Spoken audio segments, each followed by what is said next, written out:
Hello प्यारे बच्चों, आप सभी का आपके अपने YouTube channel E for education में एक बार फिर से स्वागत है। आज की इस वीडियो लेक्चर सीरीज में हम सॉल्व करने वाले इंग्लिश के इंपॉर्टेंट क्वेश्चंस के बारे में। चलिए शुरू करते हैं। ये रहा पहला question, choose the correct spelt. आपको करेक्ट स्पेल्ट को करेक्ट करना है, ये क्या सही है, तो इसका करेक्ट आंसर वी होगा। अब ये थोड़ा सा ध्यान देंगे, चारों स्पेलिंग देखने में सेम लग रहे हैं, तो आप यहाँ पे कोड याद करें RECE, तो ध्यान देंगे दोनों वर्ड के बाद ई जो वहाँ पे होगा, फिर इसके बाद IV होगा, है ना, तो करेक्ट आंसर बी होगा। Next, he is a blank honest man, तो उसमें आर्टिकल पूछा गया है, इसमें करेक्ट आर्टिकल क्या होगा। ऑनेस्ट को हम प्रोनाउंस करेंगे तो आपका फर्स्ट वर्ड है ना वोवेल आने वाला है, जिस वजह से इसका करेक्ट आंसर एन ऑनेस्ट हो जाएगा, बी करेक्ट आंसर। चलिए नेक्स्ट क्वेश्चन को मूव करते हैं। हैप्पी का सिनोनिम्स पूछ रहे हैं, वो सिनोनिम्स नहीं, हैप्पी के सेम कौन सा वर्ड है, तो करेक्ट आंसर आपका जॉयफुल हो जाएगा। नेक्स्ट क्वेश्चन नंबर 4, स्ट्रॉन्ग का एंटोनिम्स। आप क्वेश्चन समझेंगे, एंटोनिम्स माने इसका अपोजिट, स्ट्रॉन्ग का अपोजिट, मजबूत का कंप्लीट अपोजिट क्या हो जाएगा, वीक, करेक्ट आंसर बी हो जाएगा।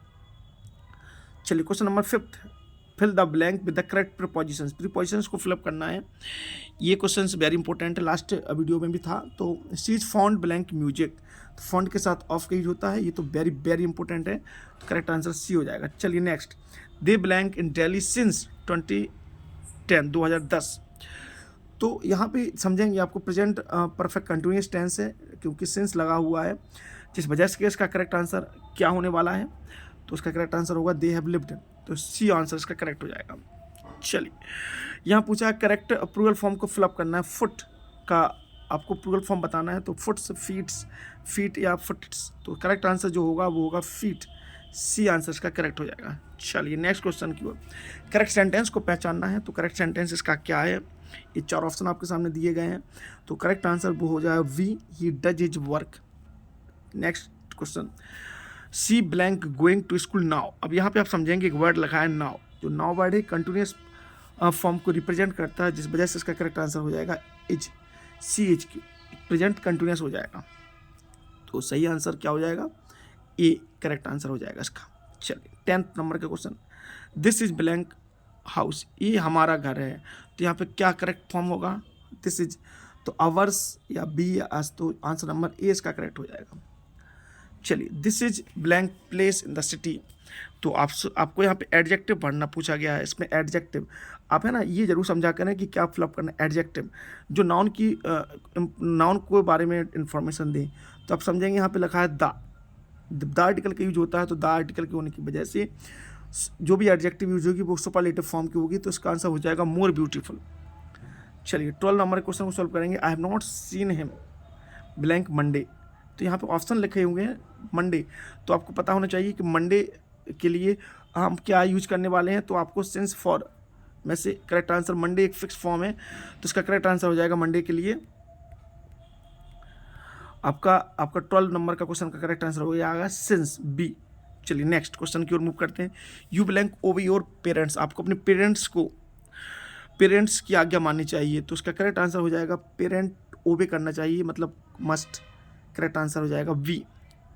चलिए नेक्स्ट, सी सिंग्स वेरी, तो यहाँ पे आपको एडवर्ब फॉर्म बनना है, तो एडवर्ब क्या होगा, तो आपको समझेंगे स्वीटली, सी सिंग्स वेरी स्वीटली, तो अब आप कहेंगे सर स्वीट क्यों नहीं हो सकता इसका, तो देखिए बेटा स्वीट जो है वो आपका एडजेक्टिव फॉर्म है, और जो वेरी वर्ड है ये भी एडजेक्टिव है, तो ये एडजेक्टिव है वो ऑलरेडी एडजेक्टिव को इंडिकेट करता है, तो इसका करेक्ट आंसर हो जाएगा सी, स्वीटली। 15 नंबर क्वेश्चन को करेंगे, he is poor blank honest, जब दो आप यहाँ समझेंगे, he is poor blank honest, यहाँ पे कंजंक्शन पूछा गया है, तो अब कंट्रास्ट फॉर्म होने की वजह से इसका करेक्ट आंसर बी हो जाएगा।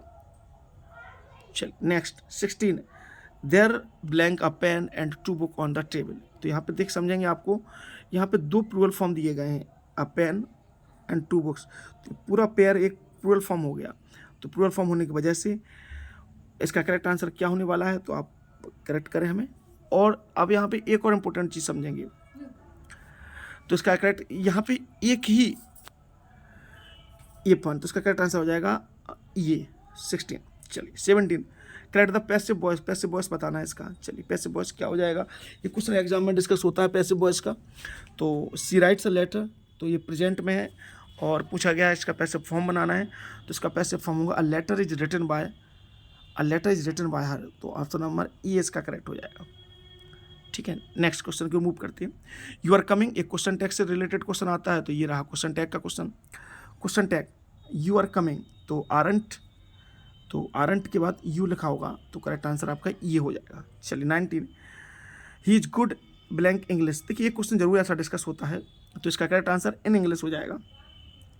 चलिए 20, choose the correct indirect speech. Indirect speech को करेक्ट करना है आपका, कौन सा आंसर सही होने वाला है। सी सेड, ये पास्ट में है, ये आपका प्रेजेंट है, तो पास्ट होने की वजह से ये अंदर का सेंटेंस है, ये भी पास्ट में बदलेगा, और आई की वजह से सी लगेगा, तो she said that she was tired, correct answer B हो जाएगा इसका। चलिए नेक्स्ट 21 क्वेश्चन की ओर। If he blank hard he will pass, ये कंडीशनल सेंटेंस दिया हुआ है और कंडीशन 1 इस पर अप्लाई हो रही है, तो if he studies, correct answer हो जाएगा B. If he studies hard, अगर वो बहुत ज़्यादा मेहनत करेगा तो पास हो जाएगा, करेक्ट आंसर इसका बी होगा। चलिए 22, आइदर राम और श्याम ब्लैंक कमिंग, या तो राम या तो श्याम आ रहा है, तो यहाँ पे श्याम एक सिंगुलर वर्ब है, इसके लिए इसका करेक्ट आंसर इज होगा। अभी दोनों मिलके नहीं आ रहे हैं, है ना, ध्यान देंगे, ये इंपॉर्टेंट है। आइदर और में ये सिंगुलर फॉर्म होगा इज। चलिए ब्लैंक वाटर इज नीडेड, है ना, और पानी की आवश्यकता है, तो वाटर एक अनकाउंटेबल वर्ड है और डिटरमिनर फ्लप करना है, तो अनकाउंटेबल होने की वजह से ये जो वाटर अनकाउंटेबल है, करेक्ट आंसर सी हो जाएगा, much water is needed. Correct sentence को बताना है, she didn't went there, she didn't go there, she didn't goes there, या सी नॉट देयर, तो इसका करेक्ट आंसर आपका बी हो जाएगा, सी डिडंट गो देयर। चलिए लास्ट 25 क्वेश्चन को सॉल्व करेंगे। His taller blank his brother, taller मतलब कंपेरेटिव फॉर्म है, और जब कंपैरिजन की जाती है तो उसके लिए देन का यूज होता है, करेक्ट आंसर ए हो जाएगा। आई होप आपने हमारे साथ मिलकर 25 क्वेश्चन सॉल्व करे होंगे। आपके कितने करेक्ट क्वेश्चन निकले आप कमेंट करना, और आपको वीडियो अच्छी लगी तो वीडियो को जरूर शेयर करना और लाइक करना, चैनल को सब्सक्राइब करना, ताकि जो भी हम नई वीडियो अपलोड करें उसका नोटिफिकेशन आप तक सबसे पहले पहुँचे।